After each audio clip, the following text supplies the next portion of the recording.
is it going to save it? Mm-hmm. Maybe they're going to watch it later. Oh, we got one viewer, but it doesn't say. 3. Hey, everybody. This is our first live, so trying to figure out how to see who's on. If you don't mind, just kind of say hi so we can see who's on. Get the volume up. Let us know if you can hear us. And if you can see us.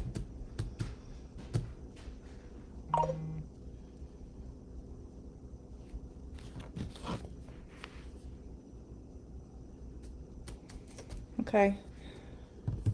We'll go ahead and get started for the sake of this video is going to be saved and maybe watched later. We got a comment. Let's see how I see these comments. Oh, here we go. So we got Jackie. Hey, Jackie. Okay, good. She can hear and see us. All right. So we did a video last week on insulin resistance and talked a little bit about that. And the idea came from just a conversation that, hey, Rodney, that we had amongst ourselves about insulin resistance because, as y'all may or may not know, I'm a nurse practitioner and he's a chiropractor. So sometimes our philosophies are a little different as far as health and wellness, but we seem to agree on most things. So during that conversation, I thought, I wish that people could hear what you have to say. So that's how we decided to have these little talks. We had a couple of questions and people interested in osteoarthritis. My friend Bobby, I don't know if she's on here yet, she wanted us to talk about osteoarthritis and particularly in her, I think, back and hips and exercises that would benefit or be good for her to do and for people over 50. And then we had a couple other people interested in osteoarthritis in general. So I'm going to let him talk a little bit about osteoarthritis. He actually suffers from arthritis in his shoulders quite a bit, so has some personal experience as well. So I'm going to let him talk for a minute about osteoarthritis and what it is. And Okay, well, some people may not see or take osteoarthritis the way that I see or take it, but I'm going to take it by how I treat it, how I have it and treat it, and just my experience with it and how most people get it. Most of the time it happens at some point there's an injury in a joint. In that time, there's a healing process that tends to happen, and scar tissue can be formed. There can be damage to the joint tissue itself, the meniscus, and all of that.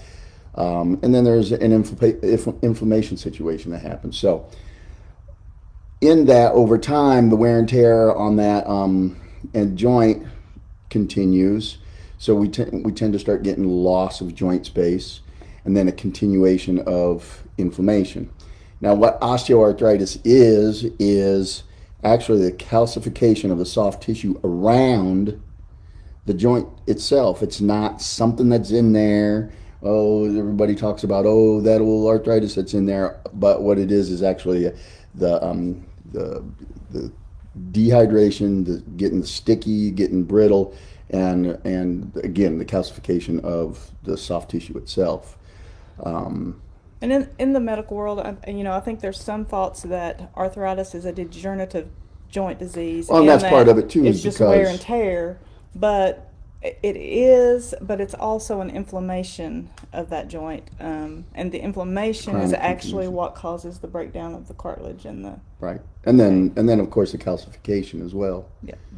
So so the way that I tend to treat it, I almost have people that when they come in, then they have pain around a joint, and what I call it is pre-arthritis. So you'll have all these trigger points and sore spots around a joint itself. And usually, if you treat those and you get the imbalance, and then that's the other thing that tends to happen with a joint problem is an imbalance. I think with mine, I think I tore a labrum a long time ago. So there's an instability in my shoulder joint, and then just the working out and the wear and the tear and all of that, just there's always inflammation, and it got to a overwhelming situation. Then you have symptoms. And part of my job is to dumb down on my level some of the words he says. So a Okay. labrum is what? Labrum is a little bit piece of tissue that's right at the end of the humerus. Okay. It attaches to it, and when that tears, that ball inside that socket can be looser, so the wear and tear on it's a little bit worse. They used to do surgery on it a lot. They tend not to as much anymore, but anyway. So what we would like to focus on is a couple of things. We'll talk about some exercises that are better for people with osteoarthritis, or Or exercises types of for arthritis. exercises, yeah. And also things to do to help decrease that inflammation in the joint spaces. 100% medical, in the medical literature, and I'm assuming in the chiropractic literature, anywhere you look, exercise is indicated for all forms of osteoarthritis. They don't want you to not exercise. They want you to exercise, to keep that joint mobile and moving. And And the problem with that is that the pain keeps a lot of people from exercising, especially, and that's the thing with the shoulder compared to the shoulder and elbow and the wrist compared to hip and knee, because the hip and knee is weight bearing and it's very hard to get people to exercise those joints. But you have to find out, you got to find a way to do it as less weight bearing as possible, like recumbent bicycle. There's different ways you can do it, but there is a big difference between the two. so, in the bicycle, cycling, ellipticals, things that our dog has a squeaky toy. Sorry. Um, she's got a rubber chicken that she likes to play with. We meant to get it away from her before we started this. But the types of exercises are non-impact exercises. So people with arthritis in their knees, for example, probably are not going to do a lot of jumping, running, things that are squatting, things that are causing a lot of impact on that joint. So you can do things like cycling, where it's just a smooth, fluid motion. Water exercises are really good for arthritis, people with arthritis. Resistance bands, resistance training. What else? I mean, and just, weights. And the eyes, yeah, and because again, there's that other component to it is the the muscle or the soft tissue, and that's very sore and inflamed too. But if you work that a certain way, with resistance bands and isometrics, that's actually one of the biggest a big thing out there now is this isometric exercise, not actually reps, which supposedly puts more wear and tear on the joint. It's more constant tension and holding over a certain amount of time. And that works really well. That's what I use for my shoulders. That's what I show most of my patients. And it gets those muscles working again the way that they're supposed to, gets blood into the area. And that's the other part with osteoarthritis is that with these tissues, they're very avascular, so they don't have a lot of good blood supply at the tendon and the joint space itself. So you have to get blood in there to help it heal. So by getting working the muscle, you're getting blood into the area, and it will help it heal. And I mean, you can very much decrease the pain with arthritis with that kind of thing, with that isometric exercises. Our viewers are down to 2. I don't know if you all have any questions or anything you want us to touch on anytime. Just type it in the comments. We'll be glad to answer it. As far as decreasing that inflammation, types of foods, diet. So if you Google anti-inflammatory diets or actually anti-inflammatory foods, you'll come up with a bunch of information. Basically, foods that cause inflammation are things like processed foods, carbs, sugars, high sugars, white bread, white rice, crackers, all the good stuff. You're probably going to say fried foods, um, uh, sugar sweetened beverages, processed meats, trans fats. So those are all inflammatory foods that increase inflammation. So the cleaner you can get your diet with whole foods and uh, healthy meats and fruits and vegetables.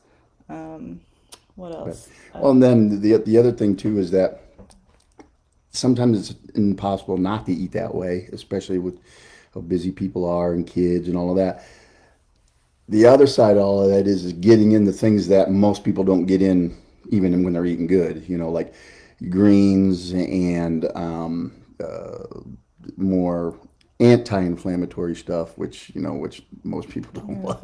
like your green foods, fish Healthy fats, yeah. oils, that kind of thing, and it works. It helps very well, and then that's what we do a lot of supplements for that anti-inflammatory stuff. There's some good stuff out there. We use what's called Greens First. It's a greens supplement which helps decrease acidity. Um, Again, the fish oils, essential oils, turmeric, um, curcumin, that kind of thing is all anti-inflammatory. What about supplements? What kind of supplements would you recommend And that's for? what the Greens First. If somebody came to me and said, "Tell me what I should take supplement wise for um, anti-inflammation situation," it'd be a greens supplement. It would be essential fatty acids, and it would be there is some mineral things out there that are specifically for buffering acidity. I think that's a good thing. Um, those would be the thing. And then if you're gonna like part of your diet, a good whey protein it can be buffering as well. I mean, that's kind of the bad part about a bodybuilding diet is that so many amino acids. High protein is still pretty acidic, and but whey protein's pretty. It's digested fast. It's through your system fast, and the acidity seems to be a little bit better with it. All right, anybody? I think we only have two people on right now. Any questions so far? Anything you want us to touch on a little more? I also had another friend, Melanie. I don't know, maybe she'll see this later. Ask about for fat loss. I think was her question. Which is better, cardio exercises or weight training? So we wanted to touch on that a little bit during this video too. And I'm gonna turn that one over to Me him. too. All right. Cardio is cardio is short for cardiac. Yeah. So what that means is cardio exercise isn't for fat loss necessarily. It's for cardiac health. It's for getting your heart rate up. Now you can burn fat doing that, but the problem with that is you get to a certain level and you're going to burn amino acids and so muscle, and you are going to burn fat, but amino acids and fat tend to go about the same speed, so you tend to break down a lot of muscle when you do a lot of it as well. That's why you don't see a bunch of huge muscular long distance runners. Now the thing with sprinting is that it's not considered a cardiovascular exercise. It's considered very anabolic and muscle building, and that's why the sprinters are all pretty muscular. So anyway, cardio will burn burn fat, but I think if you do it at certain times and we'll keep it within your BMI, or your heart rate at your age and all that. Most of your treadmills and all that have a scale on it. So one thing that I learned in my weight loss journey is, I did a little bit of cardio. I did 15 minutes of cardio, and that was just to get my heart rate up, to get things moving, get warmed up a little bit, and then I did weight training. And what I learned is, in doing that there's something we talk about our metabolism a lot, especially us women. My metabolism I don't have any metabolism anymore. Well, that's probably because we've lost muscle mass. So once you get that muscle mass built back up, your metabolism kicks back up because it takes more calories. Your body's going to burn more fat and use more energy to maintain that muscle mass, correct? Mm-hmm. Okay. So, yeah, so if you build strong, lean muscle through weight training and diet, you got to do both. Right. You can't build muscle if you're not eating the right foods and fueling your body to build that muscle, Right. correct? Right. And you're not going to get lean if you're eating a bunch of garbage. So, Which kind of goes into the insulin resistance and all that as well. yeah. But anyway, there's a couple of things this is what I do I never do cardio before working out. For one, you're not going to have the energy for the weight training. Plus, you're burning a lot of calories that you could use for the energy in the weight training. But you also, there's a trick that I think is awesome, is that if you do your weight training, you're going to decrease your glycemic index or decrease your glycogen within that muscle, because that's what you're doing. You're squeezing all that glycogen out when you're working out. You're burning it up. And then afterwards, 15 minutes of cardio, you can get on that treadmill or bike or whatever, and all you got to do is walk a little bit, and you will stay in that heart range, as opposed to before, when you got to bust your butt and hit it hard to get it into that range and then to keep it there. But if you do it afterwards, when your glycogen levels are lower, you're going to burn much more fat or fatty acids, and it's much easier to stay in that heart range. And again, you want to stay in that heart range. You don't want to get above your range, because now you're just burning fat, or you're burning muscle, as much muscle as you are fat. So that's what I like to do. And again, this all the cardio, but at the same time, the cardio stuff goes along with movement. That movement helps blood flow through the body, and it helps with osteoarthritis. I mean, just getting in and doing a little bit of walking, a little bit of bicycle, a little bit of something will get the blood flowing and help the joint itself. And I just say, if you're one, I've never been somebody that likes to run, so running is not something that I do. I know people that love to run. That's what they love to do. If it's something you like to do, if you like to bicycle, Yeah, but I'm not then by saying, all means yeah. do it.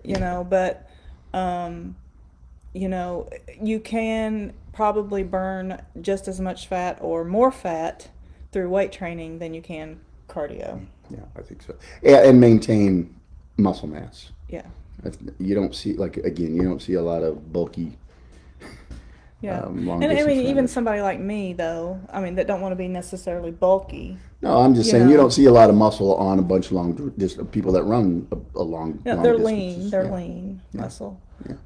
But they're not going to get huge muscles So it all depends on your goals, what you want. But the Yeah. question was, weight training, fat burning, cardio, fat burning. Yeah. You really want to, the cardio is cardiac training. Yeah. Muscle, And that's why it's called weight cardio. training, right? Weight training is much better at fat burning, but if you add that little bit of cardio afterwards, you don't have to go crazy with it. You can keep it down, keep your heart rate in that range, and burn fat like crazy. Yeah, he's been preaching that to me. About doing my cardio at the end of my weight training, because I've always done it at the beginning.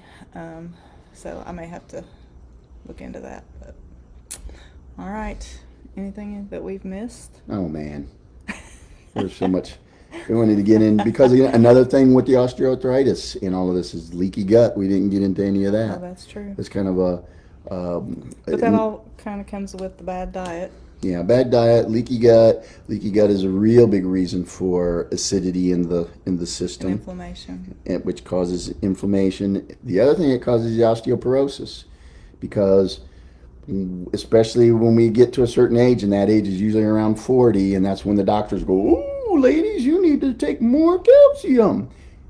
You don't need to take more calcium. Unless you want This kidney is where we stones. differ. Unless you want kidney stones, eat all the calcium you want.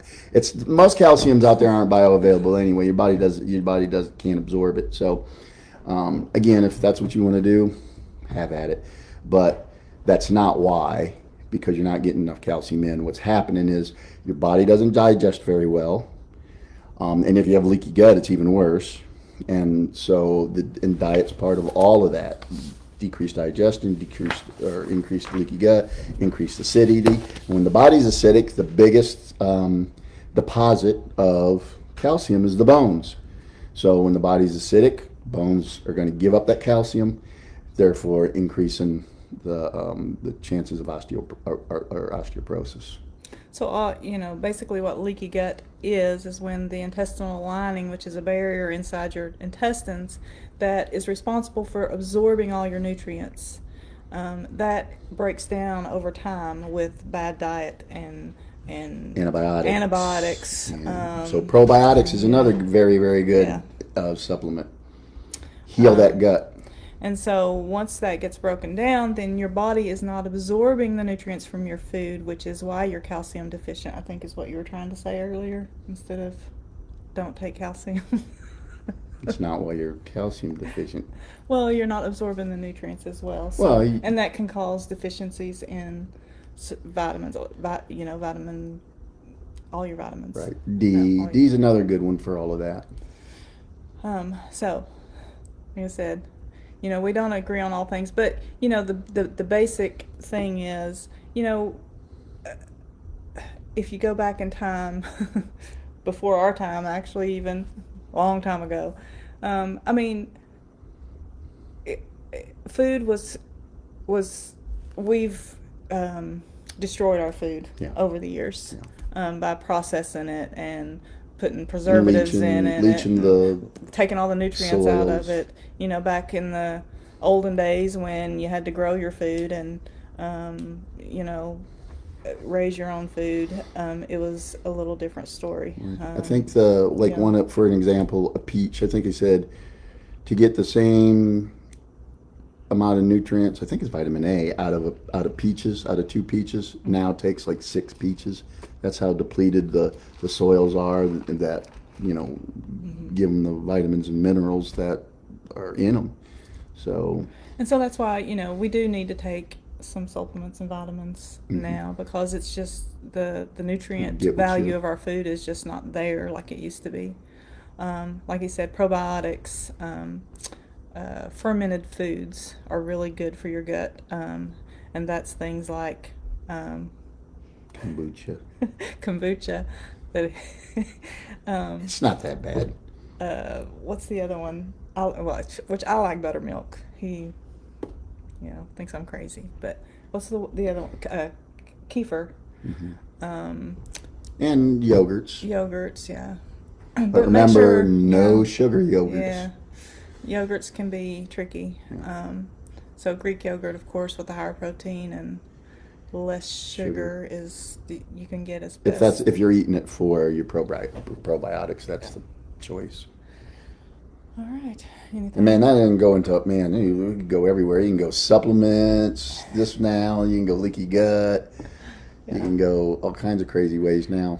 So as whoever watches this later on, we'd like to hear, what you want to know, what questions you have. We can maybe start sharing some of the supplements that we use and that we like. And that's the other thing. Supplements. I hate to say this, but you don't buy Walmart. Most of them have sat in a warehouse forever. They're what do I want to say? Efficacy. Their ability to have any pharmacological value is probably gone, especially your fish oils and all that. You got to find a good, reputable place. Usually the supplement places that only doctors can order from. is the best thing to do is find one of them and order. And whole food vitamins. The vitamin should be a whole food vitamin, so the body can actually absorb it and it can be used. And again, if you pop on here, I can't see who's actually on, so wave to us or say hi or something so I know who's watching. All right, anything else? I think that's it. I think we've probably Any of our missed more than we 4 gave viewers information on. have any questions? All right. Well, let us know what you think later on if you watch this later. If we should do more of these. You know, it's educational purposes only. It's our way of giving back. You know, with what God's given us, with our professions and our knowledge. And experience. Experience. We've both, well, I took a little longer to get there than he did as far as fitness goes, but trying to just help others to be the best that you can be, to be healthy and happy and feel good, have a better quality of life all the way around. You know, it's hard sometimes to think about giving up some of those things that you love. You know, trust me. I love sweets. I've got a really bad sweet tooth. You don't have to give them up. It's, you know, you just got to decide that it's, yeah. Like, you know, we had Caleb's 16th birthday party over the weekend. I got a box of cupcakes still sitting over there that I'm having a hard time resisting. I haven't had any. Well, you're not a cupcake fan. Yeah. What about the ice cream? I ate ice cream. Yeah, you had some of that. Okay. So it's just a matter of knowing what you put in for that day. You know, okay, I had cupcakes over the weekend, so I'm going to have to really be careful the rest of this week and not go over. So it's just not, you know, when you have a bad eating day, don't say, okay, well, I might as well just quit because, you know, I can't do it every day. You don't have to do it every day. Do it most days. Do it every day except a cheat day, or every day except the weekends, and try to get more good stuff in. That's, I mean, that's what I preach to a lot of my patients, is that, you know, most people where I work now is very blue collar. You know, so these guys and ladies are you know, they're busting their butt all day. They're sweating. They're using their bodies, and they grab whatever they can grab to eat, and then they go home and same thing. You know, they cook something that's easy, or they stop by the McDonald's on the way. And you know, if you're eating that way, at least get something good for you. And that's why I really like the greens first. I'm not trying to sell this or nothing, but it's just one of those things I really like in my diet. It's one of those things that very high vitamin, mineral, you know, very buffering. And of course, I have a lot of nursing friends out there, a lot of healthcare workers, and you know, it's hard to meal prep. It's hard when you're in that situation of not knowing when you're going to get lunch. It's hard to get your food in. So I take protein bars with me to work. Most days I can get a salad in the cafeteria. Some days that's even a little hard, as you know, especially weekends. But just, you know, planning ahead a little bit on days that you know that it may be hard. Because the greens first is just a little bitty scooper, and it's equivalent to 18 servings of fruits and vegetables as far as the antioxidants and all of that goes. So, I mean, shoot, who gets that in? That even eats that well? I mean, a vegan. And we're really not trying to get a Greens first sponsorship, but we're not. You know. I just like it a lot. But again, you know, if you're doing something like that, again, you're adding all of that. You're getting those fruits and vegetables in where, you know, most of the time nobody is. So, and it's easy. The other thing is I like it because it has a flavor to it. If you've ever had a greens supplement, it's like swallowing a cup of grass. Hey, Cindy. But this one has some flavor to it. There's a red one and a green one, and it has some flavor to it. And the other thing too is you can just do it in a little 4 ounces of water and shoot it. You don't even have to taste it. Yeah, I actually like mixing it with my vanilla protein. I think mean, it's it has best a in little that. minty taste, but it's not unbearable, and you can get it down. And I like to say, we need to think about foods not necessarily for what they taste, but for the benefits that they're giving us. There's a saying that I like to use: live or eat to live, not live to eat. And a lot of times, I think in our culture, we live to eat. Every celebration, every event, it's food, food, food. Even there's lots of jokes out there on the internet about uh, hospital management rewarding nurses and healthcare workers with pizza parties and donuts Cake. and candies and cakes, and it's just um, it's the culture, it's the times we live in. So you just have to be careful and think about You your gotta be health. mindful, yeah. Yeah. So, all right. Um, our son's texting us that his baseball game's going to be over soon, so we're going to have to go get him. But anybody got any questions before we end this? Sign off. End this live. Um, hey, Cindy. Good to see you.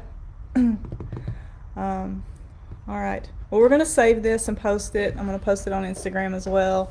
If you all have questions for future lives for us, or any topics that you'd like to hear us discuss and shoot around, we'd be glad to hear it. Thanks for those that joined in and commented. I'm going to have to figure out how to see my viewers because I can't see that on here.